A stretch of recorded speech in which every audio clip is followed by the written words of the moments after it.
हाँ, तो आज हम लोग जो है जानेंगे 12 केमिस्ट्री के जो है कुछ जो है महत्वपूर्ण क्वेश्चन को। तो शुरुआत करते हैं पहले ऑब्जेक्टिव क्वेश्चन से। पहला है अल्कोहल के ऑक्सीकरण के से किसका निर्माण होता है।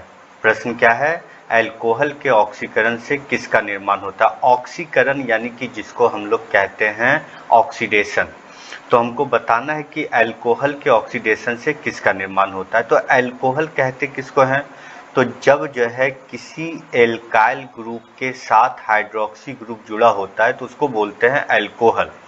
और जब हम लोग जो है अल्कोहल का ऑक्सीडेशन करवाते हैं तो अल्कोहल का ऑक्सीडेशन होता किसके जो है उपस्थिति में है, तो जनरली जो है पोटेशियम परमैंगनेट यानी KMnO4 या फिर जो है पोटेशियम डाइक्रोमेट यानी K2 Cr2O7 और जो है प्लस H2SO4 की उपस्थिति में। तो जब जो है इसके उपस्थिति में अल्कोहल का ऑक्सीडेशन कराया जाता है तो इसके फलस्वरूप जो है एल्डिहाइड का निर्माण होता है।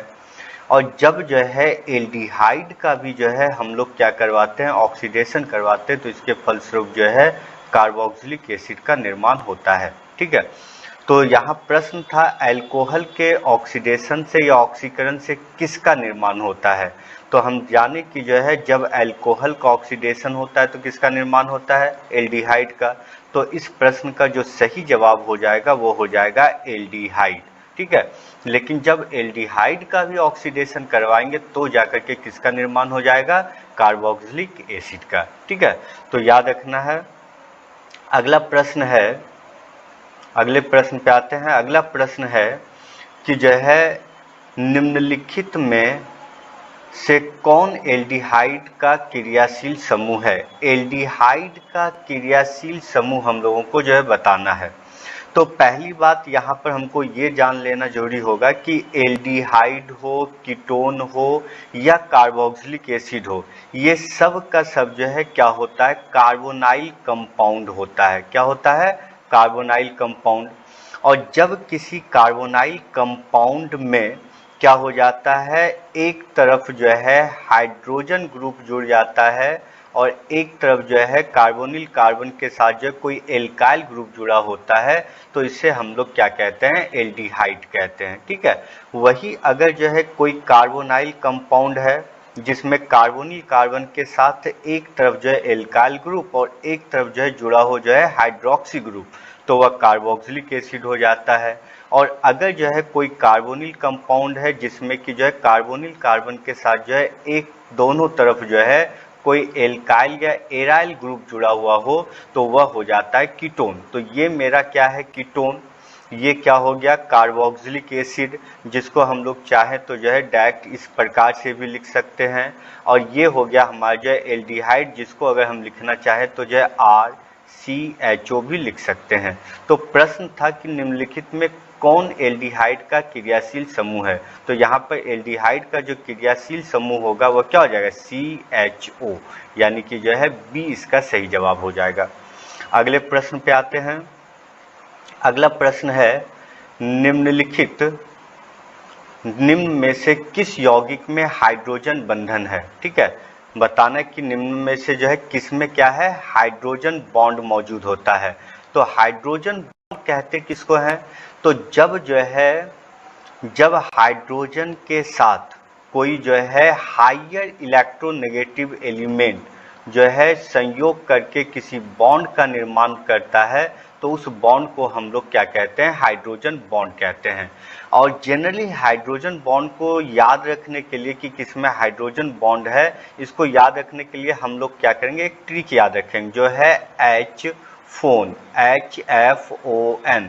ये सबसे बनने वाला जो भी कंपाउंड होगा उसमें हाइड्रोजन बॉन्ड होगा। जैसे ये सबसे जो है क्या बनेगा, HF बन जाएगा या क्या बन जाएगा, H2O बन जाएगा। तो ये सब में क्या हो जाएगा, हाइड्रोजन बॉन्ड। जैसे यहाँ देखते हैं पहले में क्या है, सल्फर है, सल्फर लेकिन इसमें है नहीं तो इसका मतलब है इसमें हाइड्रोजन बॉन्ड नहीं होगा।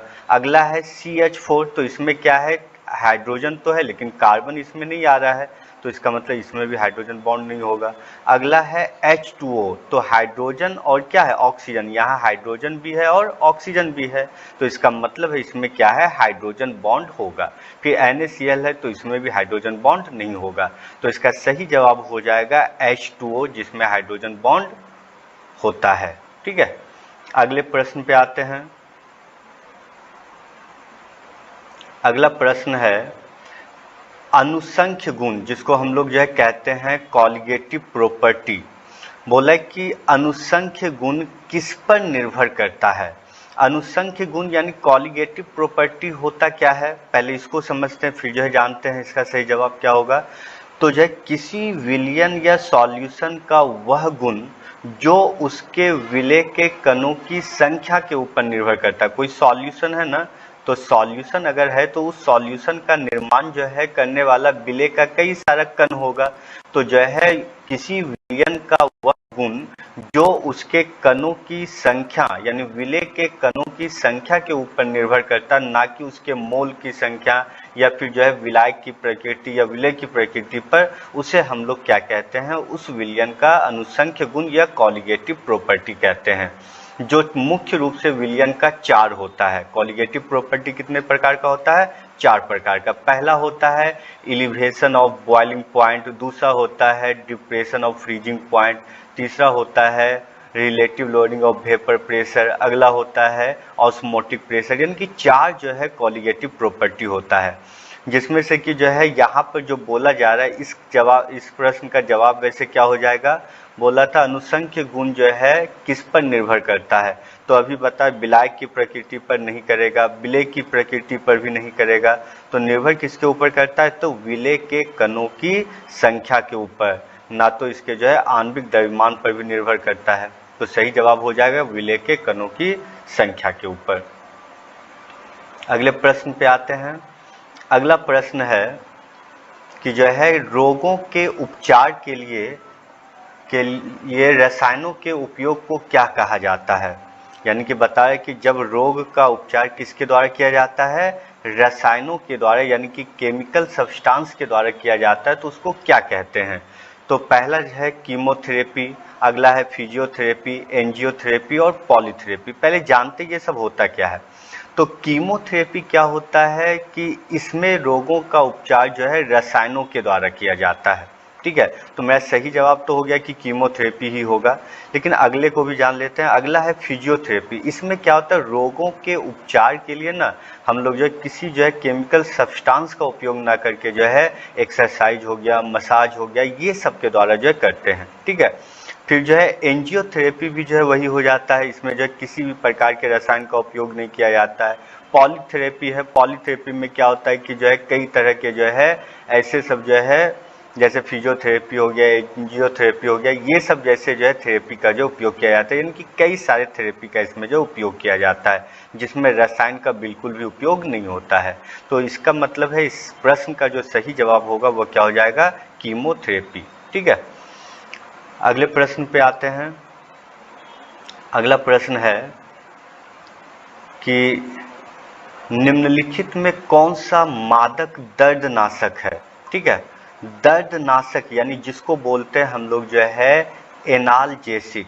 ठीक है, जिसको हम लोग क्या बोलते हैं, एनाल्जेसिक यानी कि दर्दनाशक, वैसा सब्सटेंस जिसका उपयोग जो है दर्द के निवारण में किया जाता है उसको क्या बोलते हैं, एनाल्जेसिक कहते हैं। और एनाल्जेसिक जो होता है वह 2 प्रकार का होता है, एक होता है नारकोटिक, ठीक है, नारकोटिक, और दूसरा होता है नन नारकोटिक। ठीक है, नन नारकोटिक। नारकोटिक क्या हो गया, मादक जो है दर्दनाशक, और ये हो गया तुम्हारा जो है जो कि मादक नहीं होता है, या फिर जो है निंद्रा जिसमें आ जाए वो क्या है, नारकोटिक है, जिसमें निंद्रा ना आए वो क्या है, नारकोटिक है। ठीक है, तो यहाँ पर ऑप्शन है आइबुप्रोफेन, दूसरा है एस्पिरिन, तीसरा है पैरासीटामोल। तो ये तीनों का तीनों जो होता है वह क्या होता है, नन नारकोटिक होता है। ठीक है, ये क्या होता है, नन नारकोटिक होता है, जबकि मार्फिन जो अफीम से प्राप्त होता है ये क्या होता है, नारकोटिक होता है, यानी कि जो है मादक दर्दनाशक होता है। इसके सेवन से जो है लोग में जो है यानी कि नशा करने का लत भी लग सकता है, ठीक है। लेकिन जो है इसका उपचार जो है बड़े बड़े जो है यानी कि ज़्यादा जो है दर्द हो तो उसके उपचार में जो है इसका उपयोग जो है किया जाता है, ठीक है। तो जो है जान गए दर्दनाशक यानी एनाल्जेसिक, जिसका उपयोग जो है दर्द के निवारण में किया जाता है। ये दो प्रकार का, नारकोटिक और दूसरा नॉन नारकोटिक है। अगले प्रश्न पे आते हैं। अगला प्रश्न है कि डेटोल का मुख्य घटक क्या है, ठीक है। डेटोल का मुख्य घटक है यानी कि क्या है, तो जो है पहला क्या है, क्लोरोमेफेनिकोल और ग्लिसरॉल, ये तो नहीं होगा, ठीक है। आगे है अल्कोहल में आयोडीन, जिसको हम लोग जो है टिंचर आयोडीन कहते हैं, ये भी नहीं होगा। अगला है फिनॉल का 0.2% सॉल्यूशन, ये भी नहीं होगा। अगला है क्लोरोक्सिनेलोन और जो है टेरिपिनॉल, ये हो जाएगा इसका जो है सही जवाब, ठीक है। आगे है अगला प्रश्न, निम्न में से कौन सा सहबहुलक है। सहबहुलक यानी जिसको हम लोग कहते हैं कोपॉलीमर, ठीक ना, जिसको हम लोग क्या बोलते हैं, कोपॉलीमर। तो ये कोपॉलीमर क्या होता है, एक होता है होमोपॉलीमर और दूसरा होता है कोपॉलीमर। होमोपॉलीमर किसको कहते हैं, जिसका निर्माण एक ही प्रकार के मोनोमर से होता है। और कोपॉलीमर किसको कहते हैं, जिसका निर्माण जो है कई तरह के जो है मोनोमर से होता है, उसको बोलते हैं कोपॉलीमर। जैसे यहाँ पे है पॉलीथीन क्या होता है कि जो है इसका निर्माण जो है एक ही प्रकार के जो है मोनोमर यानी कि एथिलीन से होता है, ठीक है। अगला है तुम्हारा जो है क्या, बेकेलाइट का जो है निर्माण जो है फॉर्मल्डिहाइड और जो है यानी कि अलग अलग प्रकार के जो है मोनोमर से हुआ है। इसका मतलब है कि बेकेलाइट क्या हो गया, कोपॉलीमर हो गया। अगला है पीवीसी, जिसका निर्माण जो है पॉलीविनाइल यानी विनाइल क्लोराइड के ही कारण होता है, यानी कि इसका मोनोमर जो होता है वह केवल क्या होता है, विनाइल क्लोराइड होता है, तो ये होमोपॉलीमर हो जाएगा। और अगला है पॉलीएक्रिलोनाइट्राइल, यहाँ पर तो साफ ही पता चल रहा है, पॉली मतलब कई सारा, एक्रिलोनाइट्राइल यानी एक्रिलोनाइट्राइल के द्वारा ही जो है इसका निर्माण होता है। तो ये केवल जो है एक ही प्रकार के मोनोमर से बना, तो ये हमारा क्या हो जाएगा, होमोपॉलीमर, ठीक है। तो इसका सही जवाब क्या हो जाएगा, बेकेलाइट, जो इसका निर्माण जो है कई प्रकार के जो है मोनोमर से होता है, ठीक है।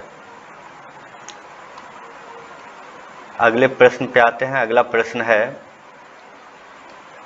कि डैश गर्म करने पर अस्थाई विरूपण से जो गुजरता है। अस्थाई विरूपण कहते किसको है, विरूपण यानी कि कहने का अर्थ होता है उसका आकार में परिवर्तन, यानी कि जिसके आकार में अस्थाई रूप से परिवर्तन हो जाए वह जो है क्या कहलाएगा, अस्थाई विरूपण कहलाएगा।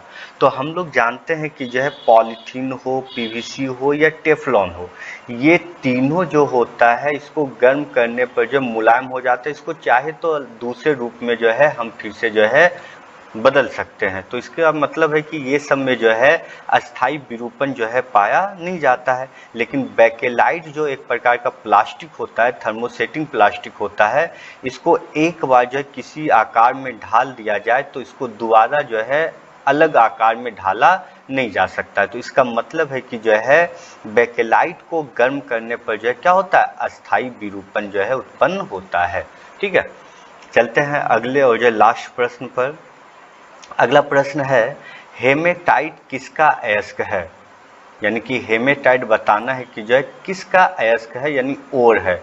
ओर किसको कहते हैं, तो जमीन के अंदर से पृथ्वी तल से प्राप्त हुआ कोई भी पदार्थ जिसमें जो है धातु होता है, मेटल होता है, उसको हम लोग जो है क्या कहते हैं, खनिज कहते हैं, और जो है या मिनरल कहते हैं। और जो है जिस मिनरल से जो है आसानी से और कम खर्चे पर जो है हम लोग क्या करते हैं, धातु को प्राप्त कर लेते हैं, उसे हम लोग जो है अयस्क या फिर जो है जिसको हम लोग क्या कहते हैं, ओर कहते हैं। तो बोला हेमेटाइट किसका अयस्क है, तो हेमेटाइट जो होता है वो किसका अयस्क होता है, लोहा का अयस्क होता है, ठीक ना। इसके अलावा जो है लोहा का और भी अयस्क होता है, मैग्नेटाइट, सिडेराइट, तो ये सब भी होता है। लेकिन इसमें जो है चूंकि हेमेटाइट के बारे में पूछा है तो हेमेटाइट किसका अयस्क होता है, तो लोहे का अयस्क होता है, ठीक है। तो ऐसे ही प्रश्न को लेकर के जो है ऐसे ही कुछ जो है महत्वपूर्ण जो है ऑब्जेक्टिव क्वेश्चन के साथ हम लोग जो फिर मिलेंगे। अच्छा लगे तो लाइक और सब्सक्राइब जरूर करना है।